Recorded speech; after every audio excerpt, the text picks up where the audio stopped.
नमस्कार, स्वागत है आप सभी का द इकोनॉमिस्ट में। तो कैसे हैं आप सब? आशा करता हूं कि आप सब बढ़िया हैं। तो चलिए लेक्चर की शुरुआत करते हैं एक कोट के साथ। Hope is the only thing stronger than fear. तो बड़ी सिंपल सी बात है कि आशा जो है ना, वो बहुत बड़ी चीज होती है और मजबूत होती है किसी भी डर से। तो जब भी कोई प्रॉब्लमेटिक सिचुएशन पैदा हो, जैसे कि अभी तो हुई है पूरी दुनिया में, देखो प्रॉब्लम्स ही प्रॉब्लम्स है, तो काफी बड़े पैमाने पर नुकसान हो रहा है। तो इसमें भी जो सबसे बड़ी चीज है ना, वो है आशा की किरण। तो वो कैसे आएगी, वो आपके ऊपर निर्भर करता है कि आप अपनी जो डेली की दिनचर्या है ना, उसको कैसे जी रहे हो। जिस तरीके से आप अपनी डेली रूटीन रखोगे, उसी हिसाब से आपकी आदतें जो है ना, वो डेवलप होती जाएंगी। वो बाद में फिर ऐसा समय आएगा वो पक जाएंगी, और वैसे ही ना फिर आपको पूरी जिंदगी काम करना पड़ेगा।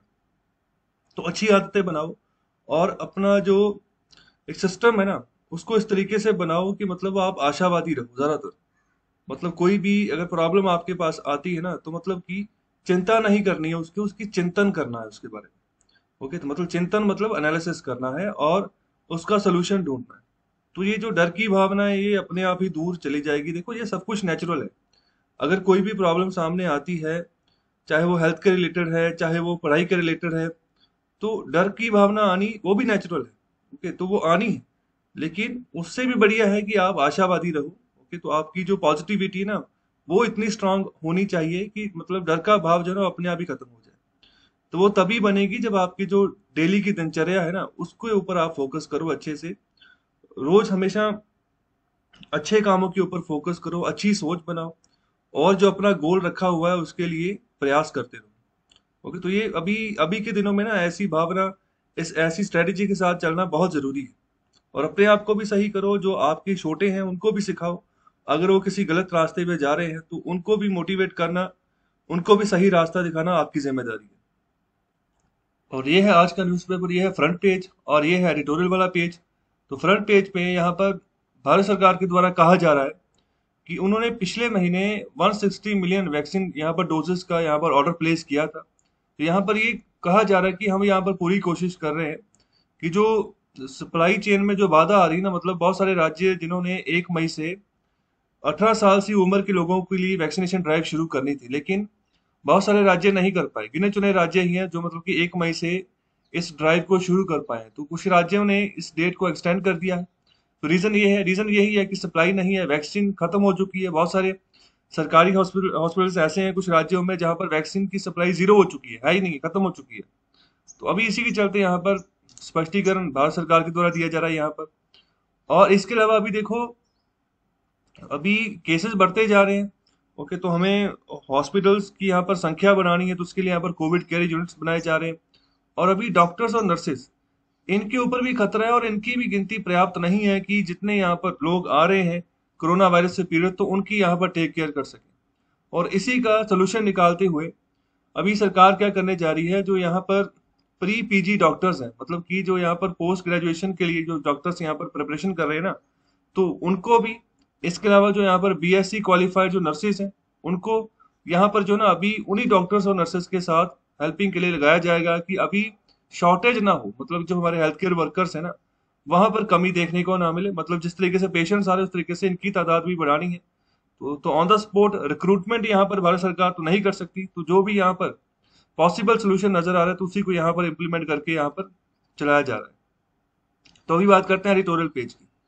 तो एडिटोरियल पेज में ये सबसे पहला जो एडिटोरियल है, तो यहाँ पर बताया गया है कि डोमेस्टिक वैक्सीन प्रोडक्शन हमें बढ़ानी होगी। ओके, तो अभी क्या क्या करना होगा उसके बारे में चर्चा करेंगे।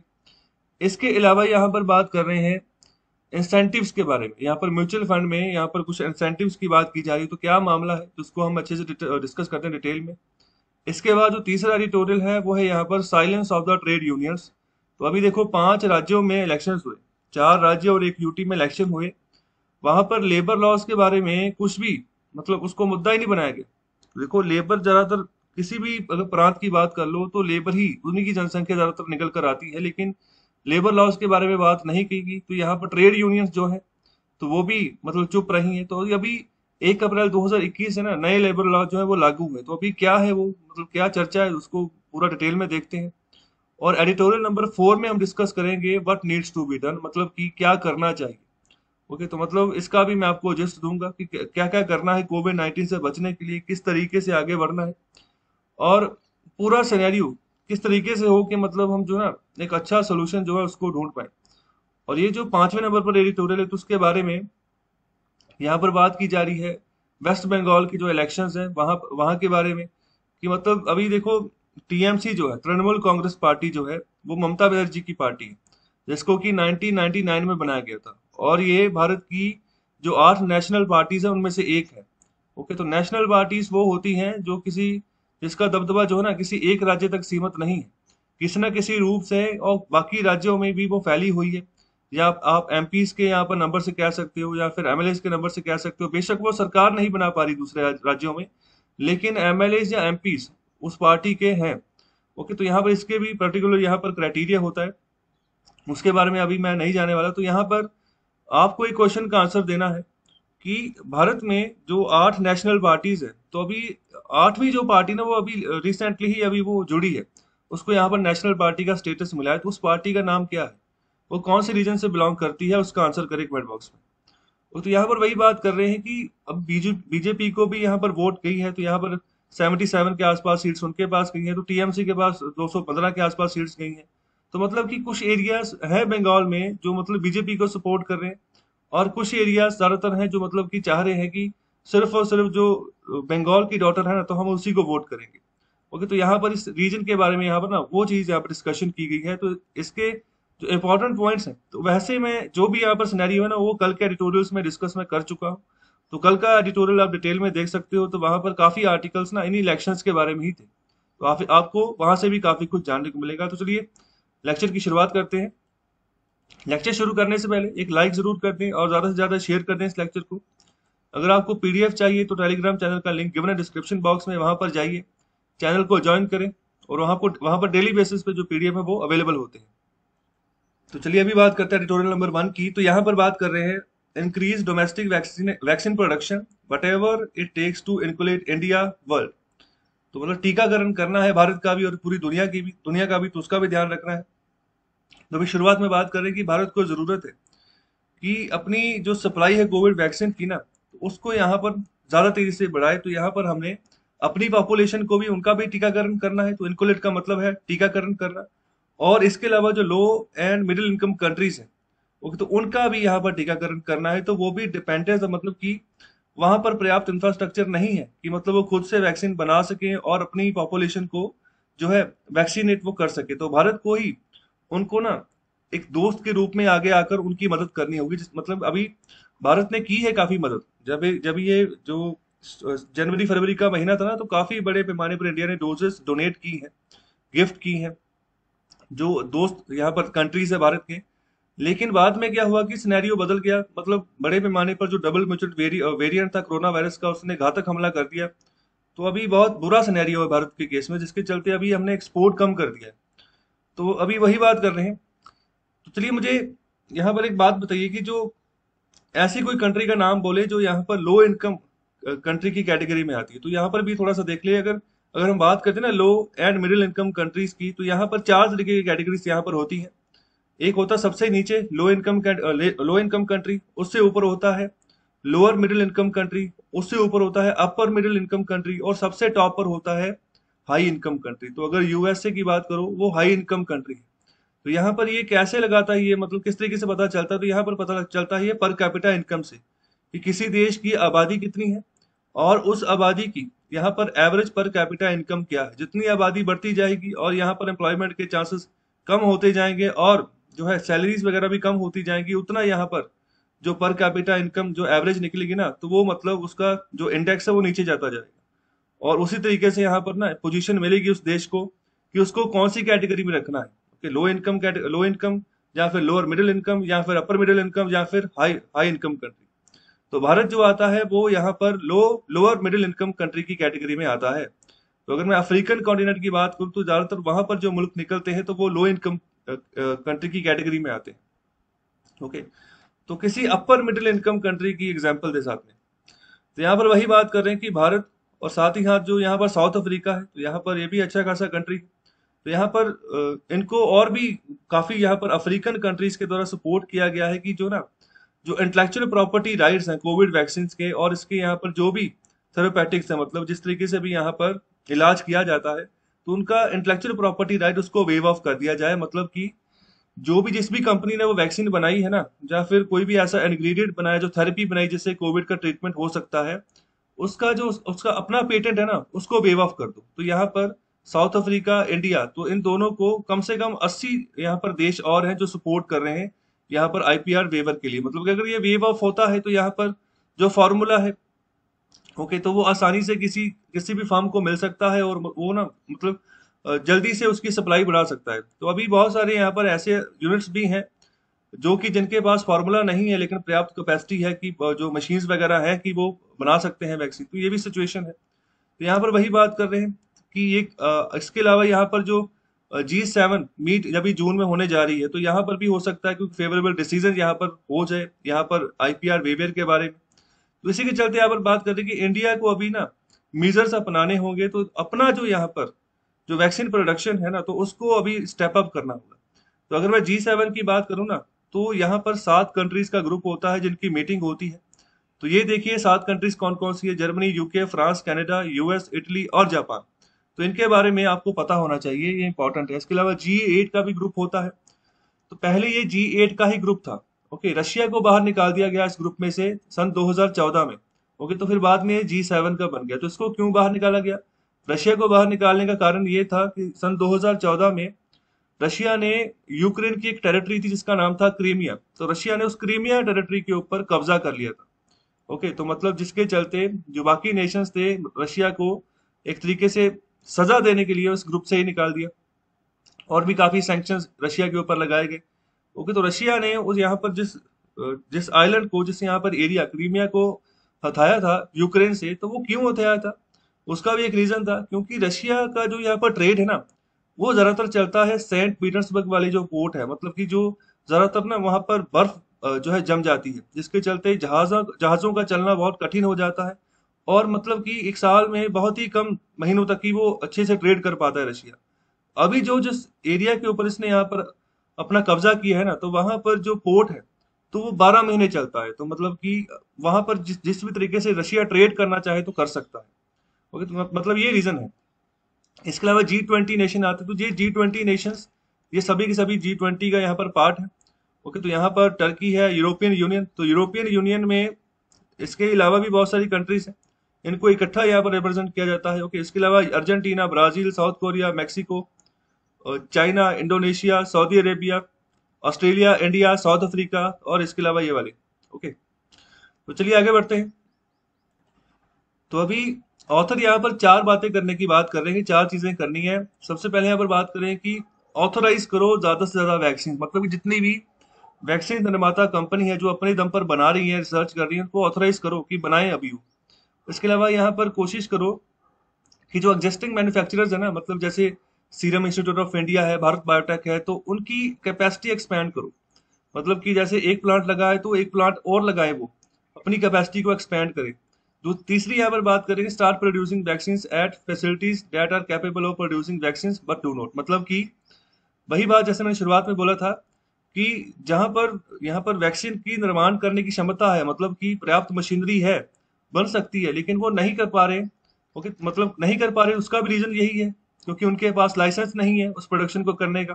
तो लाइसेंस यहाँ पर भारत सरकार दे सकती है, ओके। तो यहाँ पर वही बात कर रहे हैं, भारत सरकार कैसे दे सकती है? भारत सरकार ऐसे दे सकती है कि जिस भी कंपनी ने खुद की रिसर्च करके अपना पेटेंट बनाया ना, उसका पेटेंट वो खरीद ले। भारत की बात कर रहे हैं यहाँ पर, उसका पेटेंट खरीद लें, और फिर जो है ना, भारत सरकार यहाँ पर खुद से लाइसेंस इशू कर दे, जिसमें कि खर्चा नहीं आएगा किसी भी पर्टिकुलर कंपनी का, सारा खर्चा तो भारत सरकार ने खुद ही झेल लिया ना। तो भारत सरकार अभी सिर्फ लाइसेंस इशू करे अलग अलग कंपनीज को कि आपका एक ही काम है, सिर्फ वैक्सीन की आपने आपने निर्माण करना है बड़े पैमाने पर, बस यही काम करना है। और आगे बात कर रहे हैं कि स्टार्ट करो production in India of the entire range of ingredients, okay, that go into vaccine manufacture. कहने का मतलब ये है, अभी देखो जो वैक्सीन बनती है ना, तो उसके लिए भी कोई रॉ मटेरियल चाहिए। सीधा सीधी बात, अगर आपने कोई खाना खाना है तो खाने के लिए यहाँ पर रॉ मटेरियल होगा कुछ ना कुछ, फिर यहाँ पर वो पकाया जाएगा, बनाया जाएगा, फिर आगे जो है उसको पेश किया जाएगा। बिल्कुल इसी तरीके से जब वैक्सीन बनती है उसका भी रॉ मटेरियल होता है, जिनको यहाँ पर हम इंग्रेडिएंट्स भी बोलते हैं, ओके। तो यहाँ पर ऐसा है कि जितना भी अभी तक आ रहा है ना ये रॉ मटेरियल, ये आ रहा है यूरोपियन नेशन से। तो अमेरिका ने इसके एक्सपोर्ट के ऊपर पाबंदी लगाई हुई थी। ओके, तो जिसके चलते पिछले 3-4 महीने तक मतलब जितना भी हमने वैक्सीन निर्माण किया है ना, वो सिर्फ और सिर्फ यूरोपियन कंट्रीज के बेस के ऊपर किया है, जो यहाँ पर से इंग्रेडिएंट भारत में पहुंचे हैं। तो अभी ये 4-5 दिन पहले की ही बात है कि अमेरिका ने अपना एक्सपोर्ट खोल दिया है। ओके, तो वो राजी हो गया कि वो वैक्सीन के इंग्रेडिएंट्स भी भेजेगा और वैक्सीन की सप्लाई भी भेजेगा। ओके, तो अभी भारत में सिचुएशन काफी खराब हो गई है, जिसके चलते अभी अमेरिका को भी नजर आ रहा है कि अभी मतलब आगे आना चाहिए। तो लेकिन यहाँ पर ऑथर बात कर रहे हैं कि जो इंग्रेडिएंट्स है ना, तो उनकी मैन्युफैक्चरिंग भी आप भारत में ही करो, किसी के ऊपर यहाँ पर डिपेंडेंट होने की जरूरत नहीं है।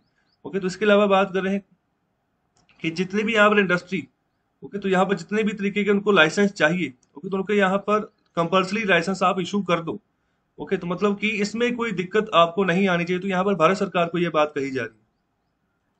और आगे यहाँ पर बात करें कि भारत को टाइम बाउंड मैनर में यहाँ पर जो आईपीआर राइट है, तो उनका यहाँ पर बाय आउट करना होगा, खरीदने होंगे जितने भी यहाँ पर इंडिजिनियस वैक्सीन बनी है। तो भारत में एक ही यहाँ पर कंपनी है जिसने खुद की रिसर्च करके वैक्सीन बनाई है, उसका नाम है भारत बायोटेक, और वैक्सीन का नाम है कोवैक्सीन। तो काफी अच्छी वैक्सीन उसको माना जा रहा है, खास तौर पे जो डबल म्यूटेंट वेरिएंट भारत में फैल चुका है ना, उसके लिए। ओके, तो यहाँ पर बाकी के और मैन्युफैक्चरर्स को एंगेज करने की बात कर रहे हैं कि लाइसेंस दो उनको कि अपनी वैक्सीन क्षमता को आप बढ़ाएं, जो सप्लाई है ना उसको इंक्रीज कर सकें। ओके, तो अभी आगे बात कर रहे हैं कि जो डेली वैक्सीन रिक्वायरमेंट है, हमें यहाँ पर यूनिवर्सल एडल्ट इनोकुलेशन के लिए, मतलब जो भारत में जो यहाँ पर ड्राइव चलाई जा रही है टीकाकरण की, तो अक्टूबर तक यहाँ पर 9 मिलियन डोजेस हमें चाहिए होंगे। ओके, तो इसके अलावा बात कर रहे हैं कि इंडिया को अपनी जो एक्सपोर्ट कमिटमेंट्स हैं, जिन जिन देशों के साथ भारत ने टाई अप किया था कि हम आपको वैक्सीन भेजेंगे, तो उसको भी रिज्यूम करना है। ओके, तो अभी ज्यादा दिक्कतें भारत में आ रही, जिसके चलते एक्सपोर्ट को रोका गया है। तो अभी करंटली जो सिचुएशन है हमारे एक्सपोर्ट की, वो एक तरीके से लंगड़ा गया है।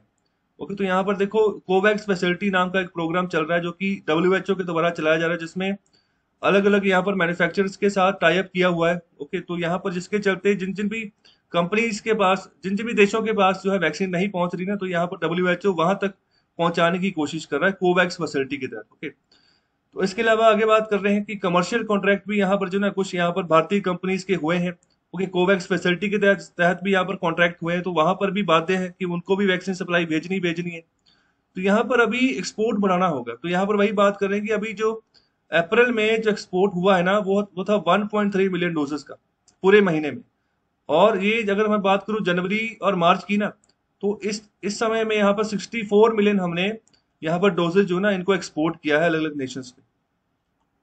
और आगे यहाँ पर बात करें, जो सीरम इंस्टीट्यूट ऑफ इंडिया है, जो कि वर्ल्ड का लार्जेस्ट वैक्सीन मैन्युफैक्चरर है, ये भारत की ही प्राइवेट कंपनी है। तो यहाँ पर ये भी कॉन्ट्रेक्चुअली बाउंड है, इसके भी कॉन्ट्रैक्ट है कि यहाँ पर जो ना 1 बिलियन डोजेज इन्होंने कोवैक्स फैसिलिटी के तहत डिलीवर करने ही करने हैं इस साल के अंत तक। ओके, तो यहाँ पर दूसरी बात कर रहे हैं कि हमारी यहाँ पर एक्सपोर्ट कमिटमेंट्स भी हैं for the Russian Sputnik 5। Okay, तो जो कि अभी भारत में मैन्युफैक्चर की जाएगी आने वाले समय में। तो रशिया की वैक्सीन है स्पुतनिक 5, तो इसका भी हम एक्सपोर्ट करेंगे आने वाले समय में। तो यहाँ पर बात कर रहे हैं कि अभी अब तक के लिए अगर हम बात करें ना, तो इंडिया जो है ना अभी तक डिपेंडेंट है इनके ऊपर, सीरम इंस्टीट्यूट ऑफ इंडिया के ऊपर, और दूसरा है भारत बायोटेक के ऊपर। तो यहाँ पर जो प्रोडक्शन कैपेसिटी है इनकी, तो वो है 70 मिलियन डोजेस पर मंथ। तो अभी के लिए इतनी कैपेसिटी है दोनों को मिलाकर अगर बात करें तो आगे बात कर रहे हैं कि जो इंडिजीनियस वैक्सीन कैंडिडेट्स जो भारत में, और जो वैक्सीन कैंडिडेट्स हैं जो मतलब कि एडवांस स्टेजेस तक पहुंच चुके हैं वैक्सीन निर्माण करने के लिए, रिसर्च करके, तो यहाँ पर कुछ नाम है उनके, जैसे जाइडस कैडिला है, इसके अलावा बायोलॉजिकल ई है, और यहाँ पर जिनोवा है। तो यहाँ पर भी इनको स्पेशल अटेंशन हमें देनी होगी यहाँ पर इमरजेंसी ऑथराइजेशन मामले के हिसाब से। मतलब कि अगर इमरजेंसी जरूरत पड़ती है ना, कि मतलब सप्लाई में काफी दिक्कत आ गई, जो जो पहले दो बना रही है, तो अभी इनको भी आप अप्रूवल दे सकते हो, ऑथराइजेशन दे सकते हो। तो यहाँ पर गवर्नमेंट की ही बात कर रही है कि यहाँ पर उनको सपोर्ट प्रोवाइड करनी होगी। तो यहाँ पर जो फर्म ऑर्डर्स हैं, जो इन्वेस्टमेंट है, ता जो कि जो प्रोडक्शन कैपेसिटीज है ना, वो बढ़ाई जा सके, जो हमारी ये अलग अलग फर्म्स हैं, मैन्युफैक्चरर्स हैं, उनकी सही तरीके से। तो यहाँ पर खास तौर पे जो जो इंग्रेडिएंट्स हैं उनके ऊपर हमें फोकस करना होगा कि उनको हमने यहाँ पर ना डोमेस्टिकली ही हम यहाँ पर बिल्ड कर पाए, यहाँ पर जो डिपेंडेंसी है हमारी दूसरे देशों के ऊपर, वो यहाँ पर खत्म हो, कम हो। तो चलिए अभी बात करते हैं एडिटोरियल नंबर 2 की। तो यहाँ पर बात कर रहे हैं aligning incentives at mutual funds. तो अभी यहाँ पर इस एडिटोरियल में म्यूचुअल फंड्स की बात हो रही है। तो म्यूचुअल फंड क्या होता है, तो यहाँ पर भी क्या होता है कि जो छोटे इन्वेस्टर्स होते हैं ज्यादातर, तो वो यहाँ पर इन्वेस्ट करते हैं। ओके, तो मतलब कि अगर यहाँ पर इन्वेस्ट करेंगे तो उनको भी कुछ ना कुछ रिटर्न मिलता रहता है। तो धीरे धीरे करके ना जो छोटे छोटे इन्वेस्टर्स जो यहाँ पर इन्वेस्ट करते हैं, इसका कॉर्पस जो है ना काफी बड़ा हो चुका है। तो यहीं से फिर बाद में ना बहुत सारे आगे अदारे होते हैं जो कि पैसा लेते हैं और अपना काम चलाते हैं। जैसे अगर मैं बैंकों की बात करूं, ठीक है, तो वो भी यहाँ पर एक स्पेसिफिक बॉन्ड के थ्रू क्या करते हैं, जब बैंकों की लिक्विडिटी खत्म हो रही होती है ना, जो बैंकों का संचालन करना है, आपने अपने पैसे डिपॉजिट कर दिए किसी बैंक में, तो फिर बाद में वही पैसे इकट्ठा करके और खुद का भी जो यहाँ पर बैंक का अपना पैसा होता है, उसको फिर यहाँ पर खुद लोन पे देता है किसी बॉरोवर को। मतलब किसी ने अगर कोई रेस्टोरेंट खोलना है, कोई हॉस्पिटल खोलना है, तो वो हमेशा बैंकों के थ्रू लोन लेकर ही खोलते हैं। ओके, तो वो पैसा फिर बैंक जो है ना वो देता है आगे। जो आपसे पैसा आया तो आप हो सकता है कि 1% इंटरेस्ट रेट दे, तो अगर आपने एफडी करवाई तो यहाँ पर कुछ पर्टिकुलर 5% के आसपास इंटरेस्ट रेट जो है वो मिल जाएगा। तो फिर यहाँ पर जब किसी बॉर्वर को देना है तो वहां पर 8 से 9% जो है इंटरेस्ट रेट बैंक चार्ज करता है, तो यहाँ पर प्रॉफिट कमाने की कोशिश करता है। तो इस तरीके से ना पैसे का सर्कुलेशन चलता रहता है। तो कई बार ऐसा भी होता है कि अगर कोई डिपॉजिटर अपना पैसा मांगने जाए, अगर कोई कोई बोले कि मैंने अपनी एफडी को ब्रोक करना है, तोड़ना है, मुझे मेरा पैसा वापस करो, तो फिर बैंकों के पास वो पर्याप्त पैसा होना चाहिए।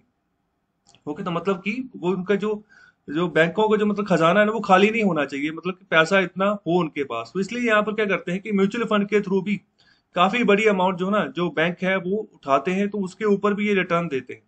ओके, तो यहाँ पर इस तरीके से भी म्यूचुअल फंड का जो पैसा है ना वो बेनिफिट पहुंचाता है बैंकों को। तो फिर जो बैंक रिटर्न देंगे म्यूचुअल फंड से जो पैसा उठाएंगे, तो फिर जिन्होंने पैसा डाला था म्यूचुअल फंड में, तो उनको भी यहाँ पर फिर जो ना फायदा होता है, रिटर्न जाता है। इस तरीके से यहाँ पर ये पूरा सर्कुलेशन चलता है म्यूचुअल फंड्स का। तो जरूरी नहीं कि सिर्फ बैंक ही लेते हैं, बहुत सारे अदारे हैं जो यहाँ पर से पैसा उठाकर आगे काम पे लगाते हैं और प्रॉफिट कमाने की कोशिश करते हैं। तो यहाँ पर वही बात कर रहे हैं स्टार्टिंग में कि अभी खुशहाल अगर कैपिटल मार्केट्स की बात करें, तो कैपिटल मार्केट्स वही जहां पर पैसे का फ्लो जो है चल रहा हो अच्छे खासे तरीके से, कंपनीज ग्रो कर रही हो। तो यहाँ पर वही बात कर रहे हैं कि सस्टेन इनफ्लो जो है फंड का आ रहा हो किसी अब्रोड, किसी भी यहाँ पर फॉरेन पोर्टफोलियो इन्वेस्टर से भारत में। तो जो भी हमारे यहाँ पर सेंसेक्स में जो कंपनीज रजिस्टर्ड है या निफ्टी में जो कंपनीज रजिस्टर्ड है, तो वहां पर जो इन्वेस्टमेंट आ रही है, तो उसी इन्वेस्टमेंट अगर आ रही है ना, तो वहां पर भी यहाँ पर कोई ना कोई इंटरेस्ट रेट उस इन्वेस्टर्स को मिलेगा। तो यहाँ पर वही बात करें कि पॉलिसी इंड्यूस्ड लो इंटरेस्ट रेट रजी, मतलब कि नीति के हिसाब से यहाँ पर कम ब्याज दर बनाना।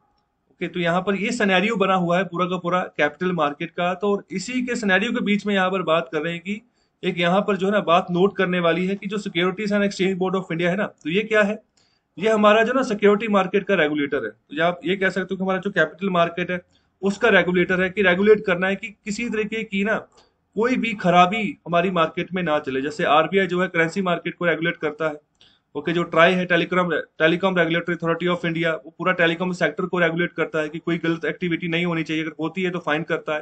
तो बिल्कुल इसी तरीके से सेबी भी फाइन लगाता है फिर, मतलब कोई गलत एक्टिविटी किसी कंपनी के द्वारा की जाए, मतलब जो जो भी यहाँ पर एक्टिविटीज यहाँ पर बैन की गई है ना सेबी के द्वारा, तो उनकी अनुपालना करनी जरूरी है, नहीं तो फाइन अच्छा खासा लगता है सेबी के द्वारा भी। तो यहाँ पर उसी के रिगार्डिंग बात करेंगे। अभी सेबी ने कुछ यहाँ पर नॉर्म्स को टाइट कर दिया है। कौन से नॉर्म्स को टाइट किया है, तो यहाँ पर बात करें composition of asset managers eight mutual fund. तो देखो म्यूचुअल फंड को चलाने के लिए भी यहाँ पर कुछ मैनेजर्स चाहिए। तो म्यूचुअल फंड में भी बहुत बड़े पैमाने पर एसेट्स हैं।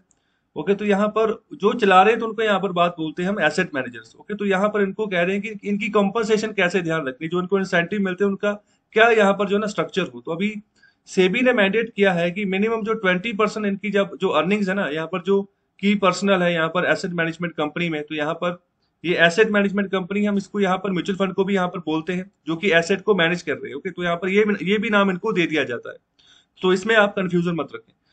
तो अभी जो भी की पर्सनल्स हैं, की एम्प्लॉयज है एसेट मैनेजमेंट कंपनी के, तो उनको क्या करना होगा, उनको भी जो ना जो 20% उनकी यहाँ पर अर्निंग है ना, तो वो किसके यहाँ पर हिसाब से होगी, वो होगी म्यूचुअल फंड स्कीम्स के थ्रू। तो यहाँ पर ये एसेट मैनेजर जो है ना, ये म्यूचुअल फंड स्कीम्स को मैनेज करके चलते हैं। और यहाँ पर सेबी ये बात कर रहा है कि 20% अर्निंग्स आपकी इन्हीं यहाँ पर स्कीम्स के थ्रू होनी चाहिए। ओके, तो ये ऐसा क्यों कह रहा है सेबी, तो ऐसा इसलिए कह रहा है कि अभी जो ना सेबी चाह रहा है कि अगर कोई इन्वेस्टर किसी म्यूचुअल फंड स्कीम में इन्वेस्ट कर रहा है, तो बहुत तरीके की स्कीम्स होती है अलग अलग तरीके से, मतलब अलग अलग यहाँ पर जो ना पोर्टफोलियो होता है, अलग अलग यहाँ पर बेनिफिट्स होते हैं, क्राइटेरिया होते हैं, तो यहाँ पर मैच्योरिटी पीरियड अलग अलग तरीके का होता है हर एक स्कीम में। तो सेबी ये चाहता है कि इन्वेस्टर्स का विश्वास बढ़े। ओके, तो कहने का मतलब, जो चीज अगर आप बेच रहे हो किसी को, ओके, तो वो तो खरीदेगा ही, लेकिन उसी चीज का अगर आप भी इस्तेमाल कर रहे हो ना अपनी अर्निंग बढ़ाने के लिए, तो फिर वो जो खरीद रहा है ना इन्वेस्टर्स, तो उसका भी विश्वास बढ़ेगा। देखो, वो जो मैनेज कर रहा है उसको, स्कीम को, तो वो भी इसको यूज कर रहा है, उसको यहाँ पर बेनिफिट हो रहा है, तो फिर मुझे क्यों नहीं होगा? अगर उसका पैसा लगा है तो अगर मेरा भी लगा है तो फिर मुझे भी होगा, तो उसको भी होगा, तो मतलब विश्वास बढ़ेगा। तो यहाँ पर वही बात कर रहे हैं कि जो ये आइडिया है ना कि अलाइन करना है यहाँ पर जो की एम्प्लॉयज है एसेट मैनेजमेंट कंपनीज के, किसके साथ, यहाँ पर जो जो यूनिट होल्डर्स हैं यहाँ पर म्यूचुअल फंड स्कीम्स के, मतलब कि जिन्होंने खरीद रखी है, जिन्होंने इन्वेस्टमेंट की हुई है म्यूचुअल फंड स्कीम्स में, तो मतलब उनके साथ अलाइन करना है, किसी ना किसी तरीके से जोड़ना है। तो यहाँ पर वही बात कर रहे हैं कि जो म्यूचुअल फंड स्कीम्स हैं, तो यहाँ पर बार बार उनके द्वारा यही बात की दोहराई जाती है, की जाती है कि जो रिटर्न होता है ना इनमें जो रिटर्न आपको मिलता है, वो किसके हिसाब से होता है? मार्केट रिस्क के हिसाब से होता है। तो यहाँ अगर एड भी देखोगे ना म्यूचुअल फंड की, तो वहां पर भी एक बात बोल दी जाती है कि जो भी म्यूचुअल फंड में जो भी आप इन्वेस्टमेंट करते हो, वो मार्केट रिस्क के हिसाब से होता है। तो जरूरी नहीं, कई बार पैसा डूब भी जाता है, मतलब अगर बैंक ने पैसा उठाया बाद में वापस नहीं कर पाया, तो पैसा फिर वापस कहाँ से आएगा आपका? ओके, तो इस तरीके से यहाँ पर सिचुएशन बन जाती है। तो फर्दर यहाँ पर वही बात कर रहे हैं कि जो पिछला रिकॉर्ड है ना, हो सकता है कि एक साल पहले म्यूचुअल फंड ने काफी बढ़िया परफॉर्मेंस किया हो, अच्छी खासी रिटर्न दे दी हो, लेकिन जरूरी नहीं है कि अभी जो है ना ये वाला प्रेजेंट आपका चल रहा है, तो वहां पर वो पिछले रिकॉर्ड के हिसाब से आपकी जो फ्यूचर परफॉर्मेंस है ना वो निर्धारित हो जाएगी, ऐसा नहीं है।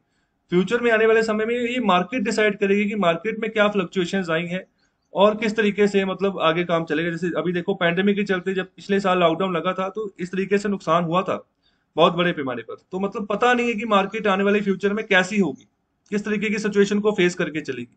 तो मतलब ये श्योरिटी से हम नहीं कह सकते कि मतलब जो पैसा आपने लगाया है वो उसका फायदा होगा ही होगा। तो इसी के चलते यहाँ पर सेबी यहाँ पर चाह रहा है कि जो फंड मैनेजर्स हैं, जो एसेट फंड मैनेजर्स हैं, तो यहाँ पर डेमोन्स्ट्रेट करें, इन्वेस्टर्स को दिखाएं, डेमो दे के दिखाएं कि हाँ देखो, एक तरीके से ना हमारा भी कॉन्फिडेंस है, जो एसेट मैनेजर्स हैं, जो उन्हें यहाँ पर म्यूचुअल फंड स्कीम्स को मैनेज कर रहे हैं, हमारा भी इसमें कॉन्फिडेंस है कि हम भी इसको मैनेज कर रहे हैं, हमने भी यहाँ पर इन्वेस्टमेंट किया हुआ है और आप भी करो। तो इससे मतलब कि एक जो भरोसा है ना वो जगेगा।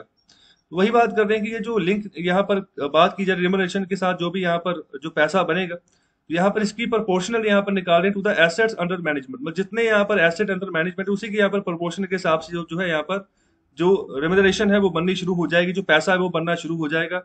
और जिस तरीके से यहाँ पर जो की पर्सनल है, जो की एम्प्लॉयज हैं, तो यहाँ पर रोल अपना अदा करेंगे ओवरसाइट का, निगरानी करने का, तो ये यहाँ पर सभी चीजें यहाँ पर मिक्स होकर चलेगी। और इसके अलावा बात करें लॉक इन पीरियड की, तो लॉक इन पीरियड की यहाँ पर मतलब क्या होता है? तो यहाँ पर लॉक इन पीरियड का मतलब होता है कि अगर इन्वेस्टर्स ने किसी भी यहाँ पर फंड में इन्वेस्ट किया है ना, चाहे शेयर मार्केट में चाहे म्यूचुअल फंड में, तो जितने भी साल का लॉक इन पीरियड होगा, जैसे यहाँ पर बात करें कि मिनिमम पीरियड ऑफ 3 इयर्स, तो मतलब उन 3 सालों तक जो है ना इन्वेस्टर्स अपने जो यहाँ पर इन्वेस्टमेंट है, जो यहाँ पर जो उसके शेयर्स हैं, तो उसको आगे किसी को बेच नहीं सकता।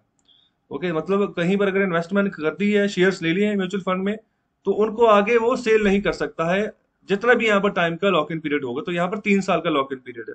तो अगर वो ऐसा करता है, ओके, अगर ऐसा करता है, तो मतलब अगर नॉन कॉम्प्लायंस करता है, मतलब अनुपालना नहीं करता है यहाँ पर इस लॉक इन पीरियड की, तो यहाँ पर वायोलेशन मानी जाएगी कोड ऑफ कंडक्ट की, मतलब जो यहाँ पर रूल्स बनाए गए हैं काम करने के। इसके अलावा इसको फ्रॉड माना जा सकता है, यहाँ पर ग्रॉस नेग्लिजेंस भी इसको कहा जा सकता है कि पूरी तरीके से ना आपने अनदेखी कर दी जो रूल्स थे। ओके, मतलब उसको आपने अवमानना उनकी कर दी है। ओके, तो यहाँ पर इस तरीके से फाइन भी हो सकता है। ओके, तो आगे यहाँ पर बात कर रहे हैं कि जो अभी अभी के लिए जितने एसेट्स यहाँ पर अंडर मैनेजमेंट है म्यूचुअल फंड स्कीम्स के तहत, तो उनका यहाँ पर जो राशि है ना वो 32 लाख करोड़ के आसपास बनती है। तो 32 लाख करोड़ ये बहुत बड़ी अमाउंट होती है। तो इसलिए यहाँ पर बैंक यहाँ से पैसा उठा पाते हैं, क्योंकि यहाँ पर पर्याप्त पैसा रहता है। और इसके अलावा और भी जो इंस्टीट्यूशंस हैं वो पैसा उठा पाते हैं, क्योंकि अच्छा खासा पैसा रहता है। रिटेल में भी काफी इन्वेस्टमेंट जाती है। ओके, जो यहाँ पर रिटेल में बिजनेस करते हैं, व्यापार करते हैं, खुदरा व्यापार जिसको हम बोलते हैं, तो वो भी यहाँ से पैसा उठा देते हैं। ये इन जो म्यूचुअल फंड होते हैं उनको हम यहाँ पर इंस्टीट्यूशनल इन्वेस्टर भी बोलते हैं। तो ओके, तो इंस्टीट्यूशनल इन्वेस्टर हम जो टैग उसको देते हैं जो एक तरीके का इंस्टीट्यूशन हो। ओके, तो यहाँ पर बहुत सारी स्कीम कंपनीज हैं बकायदा, जो कि म्यूचुअल फंड के रिलेशन में यहाँ पर काम करती हैं। ओके, जैसे मैं आईसीआईसीआई की बात कर लूँ, ओके, तो यह भाई उसका भी अलग से म्यूचुअल फंड का एक अलग से अदारा चलता है। ओके, तो और भी बहुत सारी कंपनीज हैं जो कि म्यूचुअल फंड का अदारा अलग से चलाती है। तो यहाँ पर वही बात कर रहे हैं कि हमें ट्रांसपेरेंसी की जरूरत है, किसके ऊपर जो म्यूचुअल फंड की रिटर्न आती है कितनी मिल रही है, जिस जिस भी इन्वेस्टर ने इन्वेस्ट किया है म्यूचुअल फंड में, कितना रिटर्न उसको वापस मिल रहा है, कितना उसको फायदा हो रहा है। तो यहाँ पर जो सेबी की बात करें, तो यहाँ पर सेंसिबली बिल्कुल ध्यान रख के इसने यहाँ पर जो ना दोबारा से यहाँ पर रिवैम्प किया है। किसको, एक यहाँ पर फॉर्मेट जो होता है कि किस तरीके से आपने अपने म्यूचुअल फंड रिजल्ट को जो है ना रिपोर्ट करना है सेबी के सामने, तो यहाँ पर उसके फॉर्मेट में थोड़ा बदलाव किया गया है। इसके अलावा बात करें कि बहुत सारे एम्प्लॉयज ऐसे भी होते हैं यहाँ पर म्यूचुअल फंड के, जो यहाँ पर ना उस स्कीम के क्लोजर से पहले ही जो है ना अपनी जो होल्डिंग है वो छोड़ देते हैं उसको। ओके, मैं पहले ही स्कीम को छोड़ देते हैं। ओके, तो अपना पैसा पहले ही कई बार निकाल लेते हैं। तो यहाँ पर आखिर में बात करें कि मार्केट बेस्ड जो कंपनसेशन है, तो यहाँ पर जरूरी है कि मतलब इसको लाया जाए क्रेडिट डिसीजंस के ऊपर। किन किन यहाँ पर क्षेत्रों में, जैसे बैंकर्स हो गया, उनके क्षेत्र से, जैसे अभी आपने म्यूचुअल फंड के क्षेत्र में किया है, तो बैंकिंग क्षेत्र में भी यहाँ पर बात कर रहे हैं कि इस तरीके का कंपनसेशन जो इन्वेस्टमेंट है ना वो आप जो है ना लेकर आओ। तो इसका क्या फायदा होगा फिर, अगर किसी बैंकर के क्रेडिट डिसीजन के ऊपर कंपनसेशन देते हैं, तो इसका मतलब ये है कि कोई भी बैंकर जो है ना पैसा सोच समझ के दे रहा है, किसी को भी लैंडिंग कर रहा है, ब्याज पे दे रहा है, सोच समझ के दे रहा है, पता है कि आने वाले समय में रिटर्न आएगा। तो जिस जिस तरीके से यहाँ पर क्रेडिट डिसीजन होंगे बैंकर्स के ना, उतना बैंक को फायदा होगा। जितने खराब डिसीजन होंगे उतने बैंक जो है ना बर्बाद होते जाएंगे। तो जैसे अभी भारत के तकरीबन सरकारी बैंक जो है बर्बाद हो चुके हैं। ओके, तो अभी उनकी सिचुएशन ऐसी है कि कभी भी प्राइवेटाइजेशन उनका हो सकता है, और धीरे धीरे करके सरकार कर भी रही है। तो हर साल 2 या 3 जो है ना इनका प्राइवेटाइजेशन कर दिया जाएगा, जितने भी सरकारी बैंक है। तो यहाँ पर रीजन इनका यही है कि क्रेडिट डिसीजन इनके बहुत पुअर थे, जो यहाँ पर पिछला समय गुजरा है ना, उस समय में तो जितना लोन ये दे चुके हैं उसमें तो काफी यहाँ पर एनपीए बन चुका है, नॉन परफॉर्मिंग एसेट बन चुके हैं। तो कुल मिला के यहाँ पर 8 लाख करोड़ का एनपीए है, नॉन परफॉर्मिंग एसेट है, मतलब कि जो पैसे दे चुके हैं वो पैसे का रिटर्न आना बंद हो चुका है, और पैसा भी जो प्रिंसिपल अमाउंट वो भी चली गई।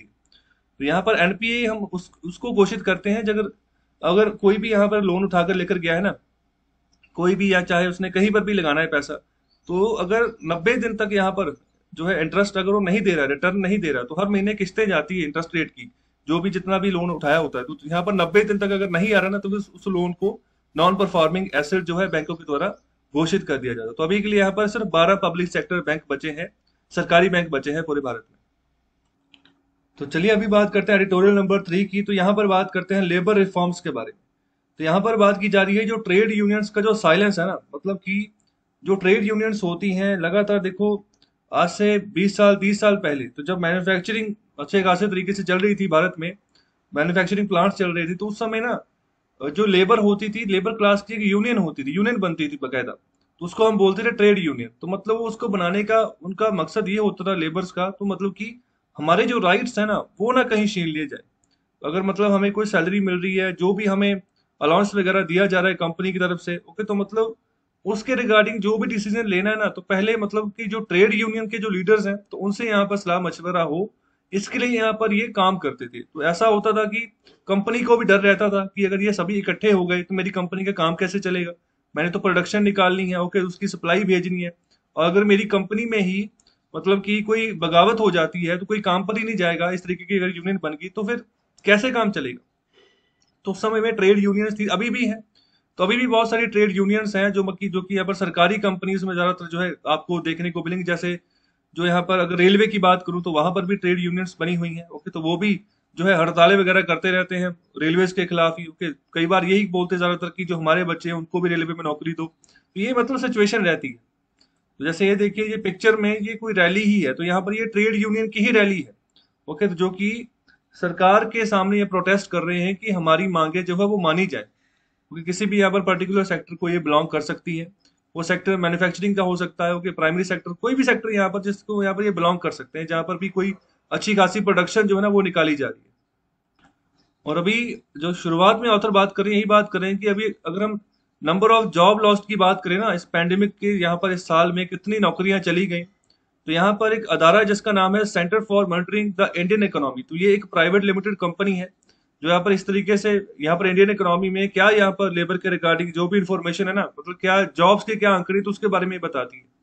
तो इन्होंने यहाँ पर बताया कि जो नंबर ऑफ सैलरीड जॉब्स है, यहाँ पर जो मार्च 2021 तक जो अभी गई है, मतलब कि अभी 31 मार्च 2021 तक हमारा पिछला फिस्कल ईयर खत्म हो गया, जो कि पिछले साल शुरू हुआ था 1 अप्रैल 2020 को। ओके, तो वो उस फिस्कल ईयर की बात करें कि उस फिस्कल ईयर में 10 मिलियन के आसपास जो है ना वो नौकरियां चली गई हैं, सैलरीड जॉब्स की यहाँ पर बात करें, जहां पर की लेबर काम कर रही है और उसको महीने के हिसाब से सैलरी मिलती है। ओके, तो 10 मिलियन, तो यहाँ पर 1 करोड़ नौकरियां जो है ना वो जा चुकी है। तो अभी इसी के ऊपर जो साइलेंस है ना, तो उसी के रिगार्डिंग ऑथर बात करेगी, ये पजल कर रही है, मतलब समझ नहीं आ रहा है कि साइलेंस क्यों, कोई कोई बोल क्यों नहीं रहा है इसके खिलाफ। ओके, तो यहाँ पर कुछ एक शब्द तो कम से कम बोले कोई। तो यहाँ पर इसके अलावा बात करेंगे, जब इसी डाटा को हम यहाँ पर मिलाते हैं इस फैक्ट के तहत कि यहाँ पर जो भी दो राज्यों में इलेक्शंस हो, जैसे यहाँ पर केरला की बात कर लो और वेस्ट बंगाल की बात कर लो, तो यहाँ पर लेबर फोर्सेस काफी बड़े पैमाने पर हैं। ओके, तो मतलब कि यहाँ पर जब इलेक्शंस हुए तो यहाँ पर ज्यादातर अब जो लेबर है ना उनको मतलब यूज किया गया। जिस तरीके से देखो, जब रैलीज वगैरह होती हैं तो वहां पर चाहे कोई कोई भी पॉलिटिकल पार्टी रैली कर रही है ना, तो मतलब जरूरी नहीं होता कि उस रैली में जितने भी बंदे आए हैं ना तो वो उनके अपने हैं। तो बहुत सारी मेजोरिटी में जो बंदे आते हैं ना, वो मतलब उनको पे किया जाता है। ओके, मतलब वो उसको पे करते हैं और फिर ही जो है यहाँ पर वो रैली में आते हैं। तो रैली में मतलब भीड़ दिखती है कि पता चलता है कि लोगों को दिखाने के लिए कि हमारे यहाँ पर ना मतलब काफी ज्यादा सपोर्ट हमें हो गया है लोगों का। तो इस तरीके से रैलीज को यहाँ पर अरेंजमेंट की जाती है, चाहे वो कोई भी पॉलिटिकल पार्टी। ओके, चाहे वो रीजनल पार्टी है, चाहे वो कोई नेशनल पार्टी है। इसी तरीके से ये जो इलेक्शन का प्रोपेगेंडा करते हैं रैलीज में।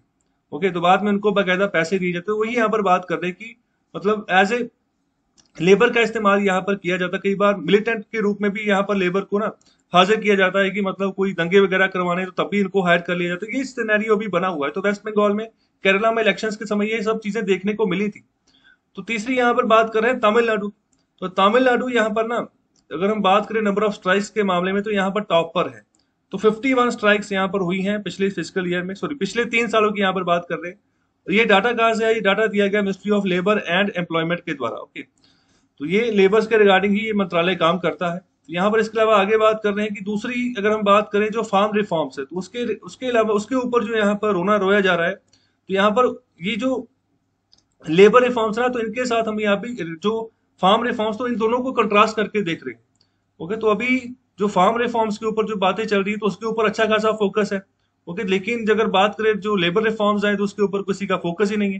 तो यहाँ पर बात करें कि आने वाले समय में अगर बात करें ना फार्म रिफॉर्म्स, इसके ऊपर भी और फोकस बढ़ेगा। जब यहाँ पर पंजाब में अगले साल 2022 में इलेक्शन होने जाएंगे, तो उस समय यहाँ पर ना ये मुद्दे देखना उछलेंगे, जहां पर लेबर रिफॉर्म्स के भी उछलेंगे। यहाँ पर खासतौर पर जो फार्म रिफॉर्म्स है ना, तो वो प्रोमिनेंट मुद्दा है, तो वो सबसे बड़े पैमाने पर उछलेगा। हालांकि ये अभी दोनों के दोनों मसले अभी दबाए जा रहे हैं, दबे मतलब इस तरीके का सिनेरियो बना है कि अभी न्यूज से हट गए। ओके, तो अभी आगे बात कर रहे हैं कि क्वेश्चन उठाया जा रहा है ऑथर के द्वारा कि जो नए लेबर लॉज अभी बनाए गए हैं, ये केंद्र सरकार ने बनाए हैं। यहाँ पर 3 लेबर लॉज बनाए हैं। यहाँ पर बात की जा रही है इंडस्ट्रियल रिलेशन की। ओके, इसके अलावा ऑक्यूपेशनल सेफ्टी की, सोशल सिक्योरिटी की। ओके, तो सॉरी, इंडस्ट्रियल रिलेशन, और दूसरा है occupational safety and social security, और तीसरा है यहाँ पर लेबर कोड ऑन वेजेस। तो यहाँ पर 3 लॉज बनाए गए हैं भारत सरकार के द्वारा। तो अभी क्वेश्चन यही उठाया जा रहा है कि ये जो लॉज बनाए गए हैं, तो ये जो रीजनल पॉलिटिकल पार्टी, जैसे ये टीएमसी हो गया, सॉरी हाँ, टीएमसी हो गया है, तो रीजनली एक रीजन से यहाँ पर आती है, लेकिन स्टेटस उसका नेशनल पार्टी का है। ओके, इसके अलावा अगर मैं बात करूं श्रोमणी अकाली दल की बात करूं, तो ये रीजनल पार्टी है। अगर मैं बात करूं डीएमके की, तो ये रीजनल पार्टी है। ओके, अगर मैं बात करूं यहाँ पर जो यहाँ पर लालू यादव की पार्टी है आरजेडी, वो भी रीजनल पार्टी है। ओके, तो ये समाजवादी पार्टी की बात करूं तो वो भी रीजनल पार्टी है। तो ये मतलब सभी रीजनल पार्टी जो एक रीजन से निकल कर आती है। ओके, तो यहाँ पर नेशनल पार्टी थोड़ी अलग रहेगी। ओके, तो यहाँ पर बेसिकली बात कर रहे हैं जो रीजनल पार्टीज हैं, जहां पर लेबर काफी बड़े पैमाने पर निकल कर आती है। अगर बिहार की बात कर लो, यूपी की बात कर लो, ओके, बंगाल की बात कर लो, तो उनके सामने मुश्किलें क्यों नहीं खड़ी हुई जब यहाँ पर बात आती है लेबर रिफॉर्म्स के बारे में। ये 3 लॉज बनाए गए भारत सरकार के द्वारा, तो उन्होंने क्यों नहीं बोला? यहाँ पर जो पॉलिटिकल पार्टीज थी, जो रीजनल लेवल पर काम कर रही थी। ओके, तो मतलब जो कि उत्सुक थी कि बीजेपी को किसी ना किसी तरीके से यहाँ पर ना उनकी छवि इस तरीके से दर्शाई जाए लोगों के सामने कि मतलब ये सेंट्रिस्ट, मतलब इनका जो माइंड सेट है सेंट्रिस्ट है, मतलब कि पूरे देश को खुद ही चलाना चाह रहे हैं। ओके, तो इस तरीके से यहाँ पर बात रखी जा रही है। तो इसके अलावा ये भी बात कर रहे हैं कि ये कोऑपरेटिव फेडरलिज्म का भी जो बीजेपी वाले हैं विरोध करते हैं। ओके, तो सभी यहाँ पर दोनों राज्यों में ज्यादातर अगर बात करें, तो सभी पॉलिटिकल पार्टी यही चाह रही थी कि बीजेपी का यहाँ पर इस तरीके का चेहरा जो है ना वो दर्शाया जाए लोगों के सामने। ओके, तो बीजेपी ने ये 3 लॉज बनाए हैं जो, या फिर बीजेपी की सेंट्रल गवर्नमेंट है वहां पर, तो फिर क्यों नहीं बोली जितनी भी पॉलिटिकल पार्टी? तो उसी के यहाँ पर क्वेश्चन इसका रिगार्डिंग उठाया जा रहा है ऑथर की तरफ से। तो अभी क्या बात की जा रही है, आगे आंसर क्या दिया जा रहा है? तो आंसर के रिगार्डिंग बात कर रहे हैं कि हमें याद रखना चाहिए कि जो लेबर की जो फिगर है ना, तो वो कॉन्करेंट लिस्ट में आती है हमारे भारतीय संविधान के। ओके, तो कॉन्करेंट लिस्ट में जो भी चीज आती है वहां पर दोनों चीजें काम करती है। वहां पर सेंट्रल गवर्नमेंट भी, जो यूनियन गवर्नमेंट सेंट्रल गवर्नमेंट वो भी काम करती है, और जो स्टेट्स हैं स्टेट गवर्नमेंट वो भी काम करती है। तो यहाँ पर दोनों का यह हक होता है कि वो यहाँ पर कानून बनाए, रूल्स बनाए लेबर्स के रिगार्डिंग। ओके, तो 3 तरीके की लिस्ट होती है इसमें। तो यहाँ पर सबसे पहले यूनियन लिस्ट आती है, फिर आती है स्टेट लिस्ट, फिर आती है कॉन्करेंट लिस्ट। तो यूनियन लिस्ट में सिर्फ यहाँ पर सेंट्रल गवर्नमेंट काम करती है उन यहाँ पर सब्जेक्ट्स के ऊपर, और स्टेट लिस्ट में सिर्फ यहाँ पर राज्य सरकार काम करती है उन यहाँ पर उन सब्जेक्ट्स के ऊपर। तो कॉन्करेंट लिस्ट में दोनों काम करती हैं, सेंट्रल गवर्नमेंट भी और स्टेट गवर्नमेंट भी। अगर मैं यूनियन लिस्ट की एग्जांपल दूं तो जैसे हमारी डिफेंस फोर्सेज होगी, ओके, तो उसके ऊपर जितना भी कंट्रोल हमारी सेंट्रल गवर्नमेंट का है। अगर मैं स्टेट लिस्ट की एग्जांपल दूं तो एग्रीकल्चर, एग्रीकल्चर जो है वो स्टेट लिस्ट के अंदर आता है। ओके, इसके अलावा जो पुलिस है वो भी स्टेट लिस्ट के अंदर आती है। और आगे यहाँ पर बात कर रहे हैं कि हमें ये भी याद रखना है कि जो ट्रेड यूनियंस हैं, ओके, इंक्लूडिंग यहाँ पर आरएसएस, तो यहाँ पर राष्ट्रीय स्वयं सेवक संघ है जिसके एफिलेटेड यहाँ पर एक यहाँ पर ट्रेड यूनियन जिसका नाम है भारतीय मजदूर संघ। तो इन्होंने भी यहाँ पर ना कुछ यहाँ पर जो प्रोविजंस थी नए लेबर लॉज के ऊपर, उसके खिलाफ यहाँ पर ऐतराज जताया था कि वो सही नहीं है। तो यहाँ पर किसके रिगार्डिंग ऐतराज जताया, स्पेशली यहाँ पर बात कर रहे हैं जहाँ पर बात कही गई थी increase in the threshold from 100 to 300 workers for business to retrench workers और close units without prior government permission. तो अभी नए लॉज में ये बात कही गई है। ऐसा होता है कि जब कोई फैक्ट्री चल रही होती है ना, तो अगर उनकी कैपेसिटी, उनके नंबर ऑफ एम्प्लॉयज बहुत ज्यादा, लेबर बहुत ज्यादा है, तो पहले ऐसा था, पहले पुराने कोर्स में, कि सरकार से परमिशन लेनी पड़ेगी। अगर आपके यहाँ पर कम से कम जो है यहाँ पर 100 एम्प्लॉय हैं, यहाँ पर 300 एम्प्लॉय हैं, मतलब जितने भी हैं, अगर 100 से ऊपर हैं तो परमिशन लेनी पड़ेगी सरकार से कि अभी क्या वो अपनी फर्म को बंद कर सकते हैं कि नहीं कर सकते हैं। ओके, क्योंकि अगर फर्म बंद होती है तो सभी की नौकरियां जाएंगी। तो अभी नए कोड में ऐसा किया गया कि जो थ्रेश होल्ड है ना, कि मतलब कितने वर्कर्स की आप जो है ना छटनी कर सकते हो, तो उसको यहाँ पर 100 से उठाकर 300 तक कर दिया कि अगर आपकी फैक्ट्री में 300 बंदे भी काम कर रहे हैं ना, तो आप जो है ना, आपको गवर्नमेंट की कोई परमिशन लेने की जरूरत नहीं है। फैक्ट्री बंद करनी है तो कर दो, अगर छटनी करनी है तो कर दो, मतलब कम भी करने हैं नंबर ऑफ इनका, मतलब 300 से कम करके आपने 100 करना है, 50 करने हैं, तो आप कर सकते हो। तो यहाँ पर ये भी राइट अभी कंपनीज को दे दिया गया है नए यहाँ पर जो लेबर लॉज है उनके तहत। और आगे यहाँ पर बात कर रहे हैं कि जो ये कोर्स थे की जो इम्प्लीमेंटेशन होनी थी, ये पहले यहाँ पर निर्धारित था कि 1 अप्रैल 2021 तक ये इनको मतलब लागू कर दिया जाएगा, लेकिन अभी इसको कुछ समय के लिए इसको यहाँ पर स्थगित कर दिया गया है, मतलब कि अभी रोक दिया गया है, अभी इम्प्लीमेंटेशन नहीं की गई है। और अभी बात कर रहे हैं कि अभी थोड़े जो यहाँ पर चैन की सांस यहाँ पर मिली है जो ट्रेड यूनियंस है उनको, लेकिन आगे बात कर रहे हैं कि मतलब जो सिनेरियो निकल कर आ रहा है ना, वो ये है कि जो भारत सरकार है ना, तो अभी वो कोई गलती नहीं करेगी आगे। तो यहाँ पर अगर बात करें कि अगर कहें कि आने वाले समय में जो भारत सरकार है यहाँ पर लेबर रिफॉर्म्स को वापस ले लेगी, तो यहाँ पर नहीं, ऐसा नहीं होगा। देखो, जो भारतीय सरकार है ना, तो वो चाह रही है कि हर एक जगह पे कोई ना कोई तरीके से रिफॉर्म लेकर आ जाए। जैसे यहाँ पर फार्म रिफॉर्म्स की बात कर रहे थे, बिल्कुल उसी तरीके से यहाँ पर लेबर रिफॉर्म्स की भी बात करें तो गवर्नमेंट ऑफ इंडिया यहाँ पर एफर्ट कर रही है कि जो भारत की रैंकिंग है ना ईज ऑफ डूइंग बिजनेस में, तो यहाँ पर उसको टॉप 50 में लेकर आया जाए। तो अभी फिलहाल के लिए हमारी जो रैंकिंग है वो 63rd है। ओके, तो यहाँ पर पूरी दुनिया में जितने भी यहाँ पर देश है उनकी बकायदा रैंकिंग होती है ईज ऑफ डूइंग के बिजनेस के मामले में, कि कौन से देश में यहाँ पर जो है ना बिजनेस करना काफी आसान है। तो इसमें न्यूजीलैंड ही पिछले 4 सालों से लगातार टॉप पे आ रहा है। ओके, तो भारत की जो जो स्थिति है, जो रैंकिंग है ना, ये मतलब फ्लक्चुएट करती रहती है। ये कभी 60 से मतलब नीचे चली जाती है, 59 58, कभी ये 60 से काफी ऊपर चली जाती है। तो इसमें यहाँ पर फ्लक्चुएशन रहती है हमारे हर साल। तो इसको हम चाह रहे हैं कि जो है ना नीचे लेकर आए, 50 से भी नीचे लेकर आए, टॉप 50 में हमारा यहाँ पर देश का नाम हो। तो उसके लिए रिफॉर्म्स की जरूरत होती है बहुत बड़े पैमाने पर। तो यहाँ पर वही बात कर रहे हैं। तो यहाँ पर ये सभी बातें हैं which makes relative silence of political parties on labour reform. Okay, तो यहाँ पर यही यहाँ पर क्या रीजन बात की जा रही है कि मतलब जो पॉलिटिकल पार्टीज हैं वो मतलब चुप हैं, कुछ नहीं बोल रही है लेबर रिफॉर्म्स के ऊपर, तो सिर्फ और सिर्फ यहाँ पर पजल कर रही है और ज्यादा। तो यहाँ पर क्या जो ऑपोजिशन है to labour reform a thing of the past, तो अभी क्या ये मान लिया जाए कि जो लेबर रिफॉर्म होती है इसकी ऑपोजिशन करना अभी मतलब बीते जमाने की बातें बन गई है, या बस पुराने जमाने में ही ऐसा होता था कि लेबर रिफॉर्म अगर गलत आया, जब कोई भी लेबर रिफॉर्म आ गया तो उसकी ऑपोजिशन करनी शुरू कर दे। ओके, तो अभी क्या यही सिनेरियो रहेगा? और इसी के चलते आगे बात करेंगे पॉसिबली यहाँ पर अगर शुरुआती तौर पर अगर बात करें ना, तो यहाँ पर जो भी आवाजें उठाई जाती हैं, कि जो भी यहाँ पर मसल फ्लैशिंग यहाँ पर ट्रेड यूनियंस के द्वारा की जाती है, तो अगर इसके रिगार्डिंग बात करें, तो अगर ऑर्गेनाइज सेक्टर की बात करें तो यहाँ पर जो इंडिया के लेबर फोर्स का जो शेयर है वो सिर्फ यहाँ पर 10% से भी कम है। दो तरीके से सेक्टर्स होते हैं इकोनॉमी में जहां पर लेबर फोर्स काम करती है, एक होता है ऑर्गेनाइज सेक्टर, एक होता है इनफॉर्मल या फिर अनऑर्गेनाइज सेक्टर। तो यहाँ पर ठीक है, यहाँ पर जो ना यहाँ पर जितना भी अगर 10% से कम भी यहाँ पर है, तो यहाँ पर वो यूनियंस को ही बिलोंग करता है जितना भी है। लेकिन ज्यादातर जो यहाँ पर बलशाली जो यहाँ पर मेजोरिटी है ना, यहाँ पर जो लेबर यूनियन है, जो ट्रेड यूनियन है उनकी, तो यहाँ पर वो अनऑर्गेनाइज सेक्टर्स में है या फिर इनफॉर्मल सेक्टर में। तो यहाँ पर दोनों में से कोई भी नाम इनका आप ले सकते हो।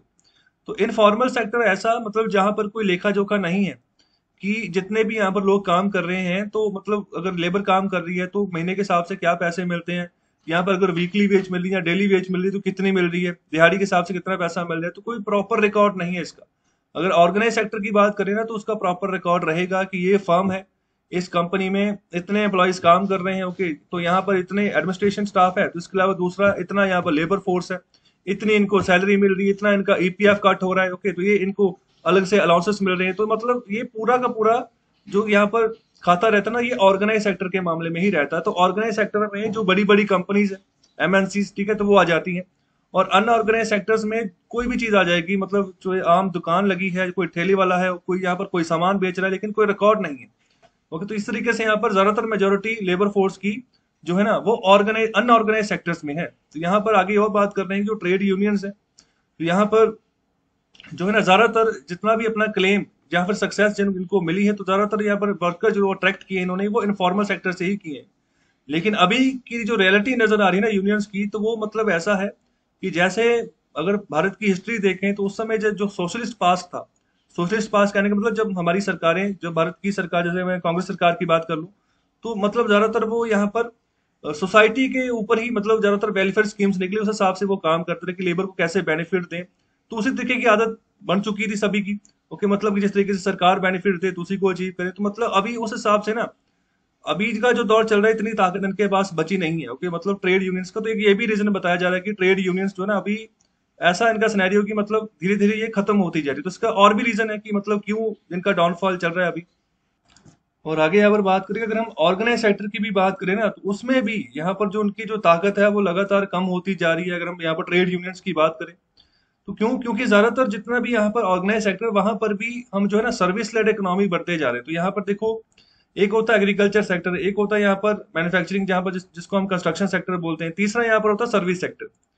तो अभी कब किसी जमाने पर, अभी भी देखो भारत में काफी बड़े पैमाने पर जो ना एग्रीकल्चर सेक्टर यहाँ पर डोमिनेंस अपना रखता था, लेकिन धीरे धीरे अब ये कम होता जा रहा है, ओके। तो यहाँ पर फिर मैन्युफैक्चरिंग के ऊपर गया, तो तीसरा यहाँ पर सर्विस सेक्टर की बात कर रहे हैं। तो यहाँ पर सर्विसेज जो यहाँ पर अभी हम देते हैं यहाँ पर, तो यहाँ पर बात करें कि अभी 60% ऑफ हमारी जो जीडीपी ना अभी वो बन चुका है सर्विस सेक्टर, मतलब इतना अपने आप को एक्सपैंड कर चुका है भारत में। और दूसरी ओर अगर हम बात करें मैन्युफैक्चरिंग यहाँ पर जो एरिया है, तो मैन्युफैक्चरिंग सेक्टर जो है, तो यहाँ पर यही बस एरिया बचा है जहाँ पर जो ना कैचमेंट है ट्रेड यूनियंस की। तो यहाँ पर वो भी जो ना 18 से 19% की ना इसका यहाँ पर जीडीपी को देन होती है, हमारा जो मैन्युफैक्चरिंग सेक्टर होता है उसका। और इसके अलावा बात कर रहे हैं कि जितने भी यहाँ पर ज्यादा प्रोसेसेस होते हैं मैन्युफैक्चरिंग सेक्टर में, जैसे यहाँ पर अभी ऑटोमेटेड होते जा रहे हैं, तो यहाँ पर लेबर की जरूरत वैसे नहीं पड़ रही, मशीन्स लगाई जा रही हैं मैन्युफैक्चरिंग सेक्टर में। अगर कोई भी काम करना है, कास्टिंग करनी है, असेंबलिंग करनी है, ओके। तो इसके अलावा जो ब्लू कॉलर वर्कर्स हैं, तो ब्लू कॉलर वर्कर्स वो होते हैं जो फिजिकली लेबर करते हैं किसी भी कंपनी में, ओके। तो उनको हम यहाँ पर टैग देते हैं ब्लू कॉलर वर्कर्स का। और दूसरा होता है व्हाइट कॉलर वर्कर। तो व्हाइट कॉलर वर्कर्स हम उनको बोलते हैं मतलब कि जो फिजिकली काम नहीं करते हैं, वो होते हैं लेबर है वो भी, लेकिन फिजिकली ऐसा वर्क नहीं करते हैं, तो मतलब आराम से बैठकर, मतलब कि व्हाइट कॉलर जॉब है उनकी। इसके अलावा बात करें कि अभी ब्लू कॉलर वर्कर्स को अभी रिप्लेस किया जा रहा है किनके द्वारा, जो हाईली स्किल्ड टेक्निकल पर्सनल उनके साथ।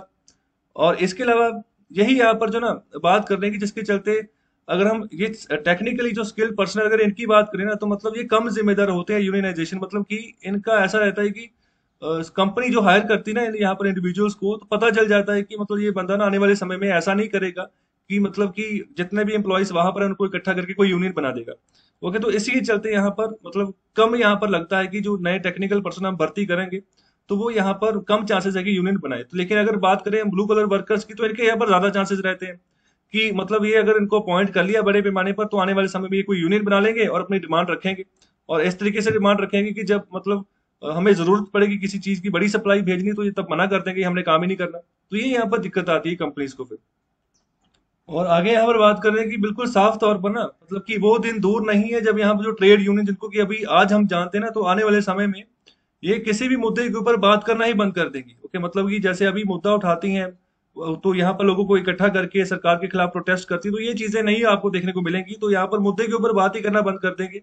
और दूसरी ओर जो यहाँ पर गिग वर्कर्स का, यहाँ पर गिग इकोनॉमी का जो राइज हो रहा है, तो यहाँ पर इससे यहाँ पर ये जो ट्रेंड है ना कि मतलब किसी मुद्दे के ऊपर ये ट्रेड यूनियन बात करना बंद करे, तो इसमें यहाँ पर और जो है ना तेजी देखने को मिलेगी।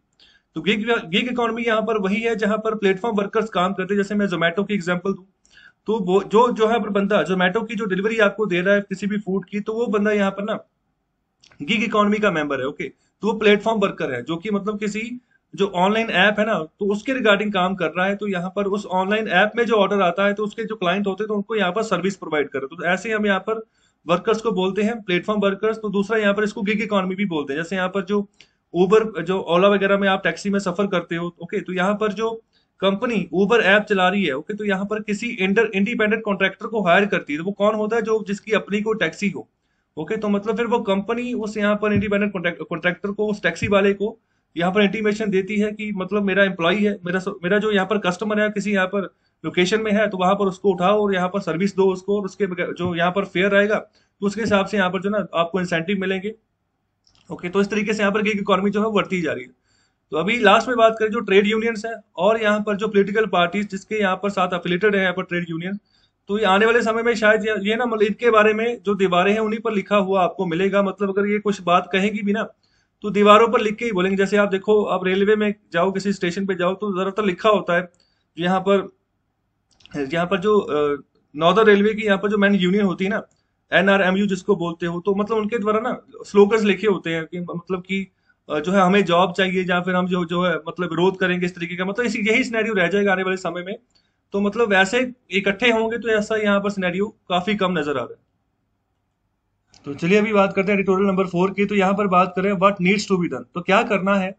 ए combo of lockdown and vaccination is the only way to protect us from the viral onslaught. मतलब इतना घातक जो वायरस है उससे बचने के लिए लॉकडाउन और वैक्सीनेशन दोनों का कॉम्बिनेशन हमें यहाँ पर इम्प्लीमेंट करना होगा। तो अभी शुरुआत में बात करें कुछ मॉडल्स की, जैसे जिन्होंने बहुत अच्छे तरीके से जो ना इस वायरस के खिलाफ मुकाबला किया। जैसे यहाँ पर केरला मॉडल की बात कर रहे हैं, दूसरा यहाँ पर भीलवाड़ा मॉडल की बात करें तो भीलवाड़ा जो है राजस्थान का शहर है, और तीसरी यहाँ पर धारवी मॉडल की बात करें तो ये भी मुंबई का एक एरिया है धारावी, जहां पर इस मॉडल को काफी बढ़िया माना जा रहा है कि मतलब काफी कम केसेस जो है ना इन एरियाज में से निकल कर आ रहे हैं। तो मतलब अच्छे तरीके से इन्होंने काम किया है, अच्छे तरीके से मैनेज किया है कि किस तरीके से वायरस के साथ हमने मुकाबला करें। जैसे यहाँ पर बात कर रहे हैं कि यहाँ पर जो होटल्स हैं उनको यहाँ पर कन्वर्ट कर दिया गया है कोविड केयर सेंटर्स में के साथ। हो गए तो यहाँ पर इसको जो कोविड केयर सेंटर्स उनको लिंक भी कर दिया गया हॉस्पिटल्स के साथ। मतलब कि जो भी सप्लाई चाहिए ना, तो यहाँ पर उन कोविड केयर सेंटर्स में हॉस्पिटल्स के थ्रू पहुंचती जाएगी।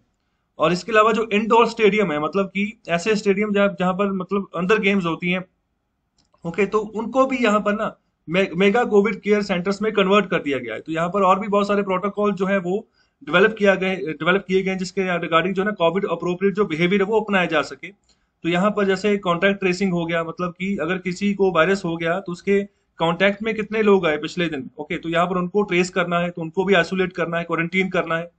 और यहाँ पर सीरो सर्वेलेंस, मतलब कि जो यहाँ पर ब्लड है ना, ब्लड टेस्ट करके देखा जाता है कि यहाँ पर कितनी एंटीबॉडीज हैं उसकी बॉडीज में। तो मतलब उसके तरीके से यहाँ पर सिनेरियो समझा जाता है, उस हिसाब से यहाँ पर जो है प्लानिंग होती है। साथ ही साथ यहाँ पर प्लाज्मा होता है जो हमारे ब्लड में, तो उसको भी यहाँ पर जो ना जुटाया जा रहा है कि मतलब जिस भी को अगर वायरस हो रहा है, जिस बंदे को अगर वो रिकवर कर गया है ना, तो उसका जो प्लाज्मा है ब्लड का, तो वो काफी हेल्पफुल होगा आगे फर्दर उन लोगों के लिए, मतलब कि जिनकी इम्यूनिटी वीक है। तो यहाँ पर इस तरीके से प्लाज्मा को भी ये निकाल रहे हैं। इसके अलावा बात करें कि 4 लाख अभी डेली के पॉजिटिव केसेस निकल कर आ रहे हैं। अगर इनका हम 5% भी लें, तो यहाँ पर ये बात करें कि 20,000 इंटेंसिव केयर यूनिट, जिनको हम ICU बेड बोलते हैं, तो वो हमें चाहिए पर दिन के हिसाब से। तो यहाँ पर इससे हमें ये चीज नजर आ रही है कि जितना हमारी अभी जो पर्याप्त कैपेसिटी है ना ICU बेड्स की, तो उसके मुकाबले में हमें अभी 10 गुना और चाहिए, ओके, बेड्स। इसके अलावा बात करें कि हमारे पास जो नर्सेज हैं, डॉक्टर्स हैं, तो उनकी भी यहाँ पर बहुत कमी है। तो यहाँ पर मतलब कि जिस तरीके से हमने अपने ICU पेशेंट्स को मैनेज करना है, तो इतने पर्याप्त नंबर पे हमारे पास नर्सेस और डॉक्टर्स नहीं है। तो हमें यहाँ पर कम से कम 2 लाख नर्सेस और यहाँ पर 1.5 लाख डॉक्टर्स की जरूरत है इस पेंडेमिक को मैनेज करने के लिए। और आगे जो सॉल्यूशंस दिए जा रहे हैं ऑथर के द्वारा, तो ये बात कर रहे हैं कि लॉकडाउन जो है ना, तो इंटेग्रल जो है ना, वो रैपिड रिस्पॉन्स स्ट्रेटेजी के तौर पर जो है हम यहाँ पर इनका काम कर सकते हैं। जैसे यहाँ पर एग्जांपल लेने की कॉम्बिनेशन बनाओ लॉकडाउन और वैक्सीनेशन का, ओके, तो यहाँ पर यही एक शॉर्ट वे है कि हम जो है इस यहाँ पर वायरस को खत्म कर सके, इसका मुकाबला कर सके। जैसे यहाँ पर इसके रिगार्डिंग कुछ यहाँ पर पॉइंट्स डिस्कस किए। जैसे पहली बात करेंगे टोटल लॉकडाउन लगा दो यहाँ पर जो मोस्ट इंपैक्टेड शहर है, जैसे यहाँ पर दिल्ली, बेंगलुरु, मुंबई, लखनऊ, सूरत हो गया। इसके अलावा टोटल लॉकडाउन लगा दो यहाँ पर डिस्ट्रिक्ट लेवल के भी हिसाब से, जहाँ पर जो टेस्ट पॉजिटिविटी जो रेट है, मतलब कि जो कुल आबादी है उस जिले की, उसके हिसाब से अगर जो टीपीआर है, टेस्ट पॉजिटिव रेट, अगर वो 10% से ज्यादा आ रहा है ना, तो फिर वहां पर भी टोटल लॉकडाउन आप लगा दो। और तीसरी यहाँ पर बात करें कि पार्शियल लॉकडाउन लगाओ उन एरियाज में जहां पर जो अगर जो टीपीआर है वो 10% से कम है। और कि यहाँ पर जहाँ फिर जो वैक्सीनेशन जो है ना वो कंप्लीट तब तक जब तक नहीं हो जाता तब तक जो है इन एरियाज में जो है पार्शियल लॉकडाउन लगाओ, जैसे मतलब वीकली लगा दिया, ओके, रात को लगा दिया, इस तरीके से। और इसके अलावा आगे बात करें कि जो वैक्सीनेशन है तो यहाँ पर उनको बड़े पैमाने पर उनकी स्पीड हमें खींचनी होगी, बड़े स्केल पर उनको फैलाना होगा। स्पेशली यहाँ पर 1 मई की जहां पर बात करें कि जितनी भी एंटायर अडल्ट पॉपुलेशन जिनकी उम्र 18 साल से ऊपर, सबको यहाँ पर जो है वैक्सीन करना है। तो सभी एलिजिबल, जैसे मैंने स्टार्टिंग में बताया कि अभी भी बहुत सारे राज्य हैं जो शुरू नहीं कर पाए, जिन्होंने डिले कर दिया, क्यों? क्योंकि वैक्सीन की अवेलेबिलिटी नहीं है। और आगे बात करें जो एलिजिबिलिटी है वैक्सीनेशन की, तो यहाँ पर must exclude any person who test positive for Covid over the past 3 months. तो कहने का मतलब है कि वैक्सीन की जो सप्लाई है ना सब तक पहुंचे, इसके लिए यहाँ पर बात करें कि जिनको 3 महीने पहले कोविड हो गया था ना, तो उन पर्सन को यहाँ पर जो वैक्सीनेशन की एलिजिबिलिटी उन लिस्ट से बाहर निकाल दो, क्योंकि मतलब कि वो सर्वाइव कर पा रहे हैं, उनकी अपनी अच्छी इम्यूनिटी बनी है, तो वही वैक्सीन किसी दूसरे को लग जाएगी जिसको जरूरत है ज्यादा। इसके अलावा बात करें कि जितने भी डिस्ट्रिक्ट सबको यहाँ पर वैक्सीनेट करना है, जिनका यहाँ पर जो टीपीआर 10% से बिलो है, तो यहाँ पर प्रायोरिटी के हिसाब से सबसे पहले उनको वैक्सीनेट हमने करना है। तो यहाँ पर इसी तरीके से जो है ना हम यहाँ पर इन्फेक्शन को खत्म कर पाएंगे। आगे बात करें कि जो वैक्सीन कैपेसिटी है उसको बढ़ाइए, यहाँ पर जो इंडिजीनियस प्रोडक्शन उसको भी बढ़ाइए, और इसके अलावा जो इम्पोर्ट है अगर बाहर से मंगवानी पड़े तो वो भी मंगवाओ। और इसके अलावा आगे बात करें कि अभी जो हमारी करंट जो वैक्सीन कैपेसिटी है वो 75 मिलियन डोजेस की है 1 महीने में। तो अभी एक्सपेक्टेशन ये है कि मतलब ये रैंप अप होगी प्रोडक्शन, तो यहाँ पर 100 मिलियन डोजेस जो है ना 1 महीने में बनेगी, लेकिन ये होगा एंड ऑफ द जून जाकर, ओके। तो तब यहाँ पर जो ना जब ये एंड ऑफ द जून अगर 100 मिलियन इतनी वैक्सीन हम बना पाते, तो यहाँ पर ऐसा हो सकता है कि हम जो है ना 100 मिलियन लोगों को पर मंथ के हिसाब से वैक्सीनेट कर पाए आने वाली 10 महीनों के लिए, ओके। तो यहाँ पर अगर इस तरीके से चलेंगे तो फिर ही जाकर जो है हम अपनी जितनी कुल आबादी उसका 75% जो ना उसको हम जो है वैक्सीनेट कर पाएंगे और समय रहते हो। तो यहाँ पर इसके अलावा बात करें कि हमें 50 मिलियन डोजेस को इंपोर्ट करने की भी जरूरत पड़ सकती है एक यहाँ पर संकटकालीन प्लान के तहत। तो मतलब एक प्लान भी हमने रखना है प्रॉपर कि अगर जरूरत पड़े तो इतने मिलियन डोजेस हम यहाँ पर उसको धीरे धीरे करके इंपोर्ट भी कर पाए। और इसके अलावा जो यहाँ पर डॉक्टर्स और नर्सेज की कमी ना, तो उसके रिगार्डिंग बात करेंगे जो ग्रेजुएटिंग नर्सेज हैं और जो एमबीबीएस डॉक्टर्स हैं, तो यहाँ पर जो प्रिपेयर कर रहे हैं पोस्ट ग्रेजुएट एग्जाम के लिए, जिनकी ग्रेजुएशन हो चुकी है, आगे आगे फर्दर पोस्ट ग्रेजुएशन वो करना चाह रहे हैं, तो इनको आप डिप्लॉय करो फॉर कोविड सर्विस, ओके। तो यहाँ पर उनकी ना आप क्रेडिट स्कोर बनाए, जिस तरीके से वो परफॉर्मेंस दे रहे हैं उसके हिसाब से उनको यहाँ पर स्कोरिंग दी जाए, मतलब जिस तरीके से वो मतलब ना उनको फायदा मिले आने आने वाले जो भी जिस भी यहाँ पर फ्यूचर एग्जामिनेशन में उन्होंने बैठना है या क्वालिफाई करना है, तो उसके रिगार्डिंग अगर उनको आप ऐसे इंसेंटिव देते हो, इस तरीके से स्कोर देते हो, तो मतलब वो जल्दी आएंगे, ओके। तो इस तरीके से मतलब ये भी सिनेरियो करने की बात कर रहे हैं। हालांकि भारत सरकार ने ये बोल दिया है कि यहाँ पर जो बीएससी मतलब जिन्होंने यहाँ पर बीएससी क्वालिफाई कर ली जिन नर्सेस ने, तो अभी उनको यहाँ पर डिप्लॉय किया जाएगा। इसके अलावा जो ग्रेजुएटर जो डॉक्टर्स हैं जो यहाँ पर पोस्ट ग्रेजुएशन एग्जाम की प्रिपरेशन कर रहे हैं, तो उनको भी अभी एमबीबीएस डॉक्टर्स को भी अभी डिप्लॉय किया जाएगा। तो भारत सरकार ने ये अनुमति दे दी है। और अभी बारी है आज के इकोनॉमिक कंसेप्ट के बारे में। तो आज का जो टॉपिक है वो है डायरेक्ट इन्वेस्टमेंट।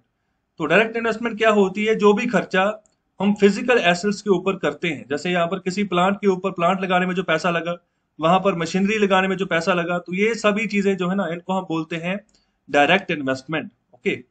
तो कैसा लगा आपको लेक्चर? अपना फीडबैक जरूर दें, लेक्चर को शेयर करें ज्यादा से ज्यादा, और जो है जो अपना जो भी मैं यहाँ पर क्वेश्चन पूछ रहा हूँ उसके आंसर आप जरूर दिया कीजिए, और चैनल को सब्सक्राइब करें और शेयर करें, लाइक करें। बहुत बहुत शुक्रिया, धन्यवाद।